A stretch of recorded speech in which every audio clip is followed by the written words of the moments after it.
Merci Philippe, merci Ayala. Alors les sujets sont variés, donc c'est l'intérêt aussi de cette journée. On va parler de robots à câble et plus particulièrement de projets et de contributions qu'on a fait au LIRM sur ces systèmes-là depuis 10-15 ans maintenant. Donc c'est un peu pour moi ça a été un peu une rétrospective de recherche depuis que je suis chercheur donc au CNRS à Montpellier au LIRM. Et tout ça sous le contrôle de Suzanne, qui nous regarde. Donc un robot à câble, pour ceux qui ne connaîtraient pas, ce n'est pas non plus des systèmes hyper répandus. Donc on parle d'un type de robot parallèle. Alors robot parallèle parce qu'on a plusieurs chaînes cinématiques qui relient en parallèle un effecteur qu'on appelle ici plateforme mobile et des actionneurs. Ici ça va être des treuils pour enrouler et dérouler des câbles. Donc comme vous le voyez sur la figure, dans le cas de ce robot-là, qui est une plateforme qu'on utilise au LIRM pour des essais principalement de commandes, on a le mobile qui est la plateforme jaune. On va attacher sur cette plateforme jaune un certain nombre de câbles et ces câbles-là, on va les changer leur longueur en les enroulant et les déroulant à l'aide de treuils ou d'enrouleurs de câbles. Ici, sur ce système-là, sur ce robot-là, les treuils ils sont posés au sol sur des structures bleues qui sont des structures de soutien qui vont être ancrés au sol et les câbles vont aller du bas de l'enrouleur de câbles jusqu'à une poulie qui les redirige vers le mobile jaune. Donc en coordonnant l'enroulement et le déroulement des câbles, on va pouvoir faire bouger la plateforme jaune dans l'espace et ou appliquer des efforts. Alors, on les retrouve dans la littérature scientifique depuis... alors les premiers systèmes, c'était dans les années 80-90. Aujourd'hui, il en existe dans l'industrie. Donc, le plus connu, c'est les plateformes, les caméras qui sont dans les stades et qui sont déplacées à l'aide de systèmes de câbles comme ça. Il en existe aussi pour la simulation de mouvement. Donc là, c'est quand même des systèmes qui restent particuliers. Et dans l'industrie aussi, c'est plutôt des systèmes type... on va dire pont roulant ou système de levage. Et donc en fait, il y a deux grands types de configurations de câbles. Les configurations qu'on appelle suspendues, c'est le cas des caméras dans les stades, on va utiliser la gravité pour garder les câbles tendus. Et les configurations qu'on peut appeler pleinement contraintes, où là on va avoir des câbles qui viennent du haut et du bas et qui vont permettre d'appliquer des efforts internes à l'intérieur du système. Donc ça, c'est plutôt le type de configuration, type simulation de mouvement, parce qu'on a besoin d'accélérations qui sont potentiellement plus grandes que celles de la gravité dans la direction verticale vers le bas. Voilà, donc ça c'est pour faire un petit tour d'horizon. Alors ces robots-là, ils ont plusieurs avantages, mais un des avantages pour de nombreuses applications, c'est la taille de l'espace de travail. Et en fait, on pourrait même dire le fait qu'on peut ajuster la taille de ces systèmes-là. On peut en faire des tout petits et on peut en faire des très très grands. Donc les caméras dans les stades, voire encore plus grands, des télescopes géants comme ça a été fait en Chine. Alors, dans les recherches au LIRM sur ces systèmes-là, on est parti du principe que pour plusieurs applications, le fait d'avoir un grand espace de travail, c'était intéressant. Et autre chose qui est intéressant, c'est la capacité de soulever des charges qui sont lourdes. Donc et puis on peut les mettre à l'échelle. Donc on peut soulever 10 kg, on peut soulever plusieurs centaines, voire plusieurs tonnes, plusieurs centaines de kilogrammes, voire plusieurs tonnes, comme on le verra après. Donc ça c'est bien, mais dans de nombreuses applications, si le rapport entre l'espace de travail, la taille de l'espace de travail effectif du robot et l'espace, le volume qu'occupe le robot est pas très favorable, et ben souvent ça va pas jusqu'au bout. Et dans la littérature, en fait, à l'époque, donc c'est un projet qui date, qui avait commencé en 2009, là, le projet Kojiro que je montre ici. Donc en fait, sur cette figure, on peut voir une configuration de câble de l'état de l'art. Donc c'est une configuration suspendue, on a 6 câbles. C'est un peu type, pour ceux qui connaissent les plateformes de Goff Stewart, inversées. Donc on va l'inverser, on va utiliser la gravité pour garder les câbles tendus. Le problème, c'est que l'espace de travail, là, donc en gros, on a 3 poteaux, 2 câbles par poteau, donc des triangles. Et si on projette l'espace de travail de ce système-là au sol, on ne peut pas sortir du cercle qui est inscrit dans le triangle. Tout ça pour dire que le robot, il prend toute la place que vous voyez là sur l'image. Par contre, l'espace de travail, il ne pourra jamais être plus grand, vu du sol, que ce cercle bleu. Donc ça veut dire que si on veut travailler dans une surface qui est comme ça, on est obligé de faire un robot qui est beaucoup plus grand que la surface donnée. Imaginez qu'on doit le mettre ici au CIAN, on est obligé de prendre de l'espace autour Ça, souvent, c'est pas possible ou c'est pas désirable. Donc, ce qu'on a fait dans le projet, la principale contribution de ce projet-là, c'est qu'on a développé une configuration à 8 câbles, donc au prix d'une complexité un peu plus grande, de 2 actionneurs en plus. On va utiliser 8 câbles et vous voyez un agencement de câbles qui est pas non plus évident. C'est pas comme ça qu'on les attacherait en premier lieu. Mais ça nous permet de contrôler les 6 degrés de liberté de la plateforme, donc les 3 translations et les 3 orientations, et d'avoir un volume occupé qui est, alors pas complètement, quand on s'approche des limites, évidemment on perd quand même le contrôle, mais on occupe un volume qui est pratiquement, enfin en tout cas qui est beaucoup plus avantageux que dans ce cas-là. Donc on couvre la surface. Et voilà, c'est la principale contribution de ce projet. Ça a donné c'est ce que j'expliquais là, j'aurais pu zoomer directement. Ça a donné un robot qui ressemble à ça. Donc, bon, là, on a fait une petite démonstration où on soulève des caisses. Et en fait, c'est un système, donc on ne le voit pas, hein, mais tous les câbles viennent du haut. Donc c'est une configuration suspendue. On libère complètement l'espace qui est au sol, ce qui nous permet, parce qu'une des problématiques, c'est qu'il ne faut pas que les câbles rentrent en collision avec des objets ou voilà, avec ce qu'il y a autour du robot.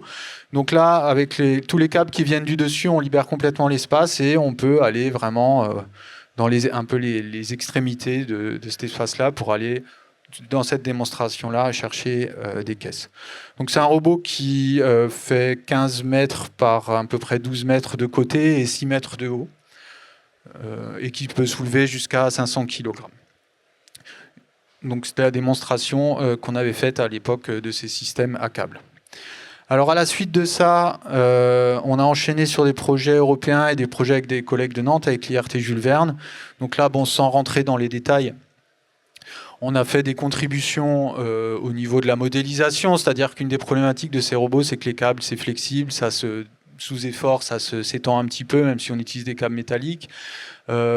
Si on soulève des charges lourdes, il y a quand même des efforts conséquents, même tout ce qui est la structure de soutien au niveau des poulies qui dirigent les câbles, il y a des petites déformations. Donc si on va avoir une précision de positionnement sans capteur extéroceptif qui coûte très cher, si on a un coup de laser tracker, c'est souvent plus cher que le robot, on est obligé de faire du modèle et d'essayer d'être précis, de l'étalonnage. Donc on a fait des contributions sur ces modèles-là. Et puis des contributions sur la commande. Donc dès qu'on utilise plus de câbles, 8 câbles par exemple, que de degrés de liberté, on a une certaine redondance d'actionnement qu'il faut pouvoir gérer et si possible en temps réel. Donc on a fait aussi des contributions à ce niveau-là. Là, dans un projet européen, on a aussi montré que ces systèmes-là pouvaient être utilisés finalement pas seulement en mode automatique, hein. Bon, je pense pour les roboticiens c'est un peu une évidence, mais avec un joystick. Et là, l'intérêt, c'est qu'on va contrôler pleinement la charge. Donc, à la différence d'une grue classique, on n'a pas de balancement de la charge. Donc, les personnes peuvent vraiment maîtriser le mouvement. Et par exemple, ici, on simulait l'assemblage d'une passerelle à taille réduite. Et là, un intérêt de ces systèmes à câbles par rapport à des systèmes plus rigides, c'est que justement on a cette flexibilité des câbles qui font que les ajustements, quand par exemple on vient positionner cette pièce l'une par rapport à l'autre, c'est jamais parfait, mais du coup comme les câbles sont un peu flexibles, et finalement cette flexibilité-là nous permet par exemple de mettre un boulon entre deux pièces sans que ce soit complètement rigide. Donc on a une espèce de raideur qui souvent est vue comme un désavantage, mais de compliance, je devrais dire, qui ici est plutôt un avantage. À la suite de ça, on a fait un autre projet ANR qu'on a appelé DexterWide. Et là, l'idée, c'est que ces systèmes à câbles, donc ça déplace des fortes charges dans des grandes dimensions, c'est bien, mais souvent, ça n'a pas la dextérité voulue pour faire des tâches plus fines, ou en tout cas, c'est compliqué de les réaliser. Donc, sur le concept bien connu du micro-macro, mais où le micro, c'est un bras manipulateur et le macro, là, c'est un gros système, on a fait un robot à câble qui est capable de déplacer un robot manipulateur, donc là il n'y a rien de vraiment difficile. En fait ici la complexité elle est plutôt dans la synchronisation et la coordination des mouvements des deux systèmes. Voilà. Donc ça c'était une partie du projet, avec la démonstration par exemple que vous voyez là, où on simule la peinture d'une grande pièce. Donc là on a un laser tracker qui suit la cible, mais dans ce cas-là il est juste utilisé pour reconstruire la trajectoire suivie par le point qui est au bout de l'organe terminal, il n'est pas utilisé dans la commande. Peu importe. Et dans ce projet-là, je ne vous montrerai pas de vidéo là-dessus, mais on a aussi fait des travaux avec des collègues d'ICUBE à Strasbourg. Jacques Gangloff et des collègues, sur la suppression de vibrations. Une des problématiques qu'on a quand on embarque un bras manipulateur sur un robot à câble, c'est si on commence à faire des mouvements un peu dynamiques, on va avoir des efforts de réaction, et ça crée des oscillations, des vibrations au niveau de la plateforme qui sont faiblement amorties si on fait rien, puisque les câbles mécaniques, l'amortissement est lent. Donc on a fait des systèmes avec des petits bras et des systèmes de vision pour l'aspect capteur qui vont venir activement supprimer, en tout cas atténuer les oscillations et les vibrations au niveau du robot à câble. À la suite de ça, on a fait un projet européen qui concernait le bâtiment et en particulier la pose de panneaux vitrés sur des bâtiments. Donc là, le robot à câble, comme vous voyez sur la vidéo, il est utilisé, alors ça va un peu vite les séquences, il y a des ventouses, donc il est utilisé pour aller chercher un panneau vitré et l'installer sur le bâtiment. Et puis dans le robot à câble, il y avait aussi tout un système, un bras en fait manipulateur qui va poser les attaches qui permettent de mettre les panneaux vitrés. Enfin voilà, c'était un système global comme ça. Bon, l'intérêt est toujours le même, hein. On peut soulever très lourd, se déplacer sur des grandes surfaces. Là, c'est un bâtiment de démonstration, mais il faisait quand même 3 étages, 12 mètres de haut, des choses comme ça. Et une des problématiques qui revient, donc là, on voit le bras manipulateur qui est embarqué dans le robot à câble. Là, le robot à câble, finalement, il devient une base fixe, hein, parce qu'il vient s'ancrer sur le bâtiment. Une des problématiques qui revient toujours, c'est la configuration des câbles. Comment on fait pour travailler sur toute la surface du bâtiment? Parce que le robot à câble, on peut pas difficilement mettre les éléments de transmission de câbles en dehors ou un petit peu comme on l'a fait là, mais pas trop loin du bâtiment. Et du coup, la configuration des câbles est une fois de plus importante. Et dans ce travail-là, on a chercher à couvrir toute la surface des bâtiments et en plus à minimiser la tension maximale dans les câbles. Ce système-là, il soulève 2 tonnes. Les enrouleurs, ils commencent à être vraiment costauds. Et tout le dimensionnement, en fait, dépend de ces tensions dans les câbles. Si les tensions dans les câbles, pour soulever 2 tonnes, il faut 10 tonnes de tension dans les câbles, le système, il va être surdimensionné, il va coûter très cher. Donc, on a travaillé à avoir une méthode qui permet de minimiser la tension maximale au travers de l'espace de travail tout en optimisant la configuration des câbles. Donc ça, c'était dans ce projet-là où il y a après d'autres contributions d'autres partenaires. Au niveau de la technologie, on voit que c'est une technologie assez robuste. En fait, l'enroulement de câbles, les gens savent faire dans tout ce qui est machine de levage depuis très longtemps. Donc en fait, avec quelques adaptations, on arrive à utiliser ces technologies-là pour développer donc, des robots qui sont à des TRL assez hauts, en fait, hein, typiquement 6 là en démonstration. Après, dans le bâtiment, il y a d'autres problématiques, hein, le coût, là, les sécurités, si un robot est comme ça et sur une façade, s'il y a des ouvriers, l'ouvrier il passe la tête par la fenêtre ou il passe la tête tout court, le robot arrive, etc. Donc ça, c'est des problématiques qui sortent de ce cadre-là, mais pour dire que c'est pas si facile après aller jusqu'au bout, d'avoir un produit. Là, le principal problème, c'est les structures qu'il faut mettre sur le bâtiment pour soutenir le robot à câble, le prix du système qui est cher pour le bâtiment, son déploiement et également les aspects sécurité, comme je viens de le dire. Un autre projet, bon là je n'ai pas mis de vidéo, mais c'est un projet européen qui est en train de se finir, où là finalement, qui montre aussi la robustesse de ce type de système, on a mis un robot à câble sur une plateforme flottante. Donc la plateforme flottante, elle n'est pas actionnée, elle est poussée par un bateau. Et le robot, il y a un trou dans la plateforme, une espèce de piscine. Le robot il est capable de plonger sous l'eau pour aller ramasser des objets. Donc là, c'est pour collecter des déchets. Donc là, une fois de plus, l'intérêt, c'est qu'on a un actionnement qui est déporté. Donc l'actionnement, il reste hors de l'eau. On va plonger avec le robot sous l'eau. Puis on a travaillé avec des collègues de robotique sous-marine au LIRM pour tout ce qui est capteurs sous-marins, etc. Et il y a aussi dans ce projet-là un peu d'IA, de reconnaissance d'objets sous-marins. Donc là, on peut penser à des choses qui ont été présentées avant. La difficulté sous l'eau, c'est que les images sont de mauvaise qualité, souvent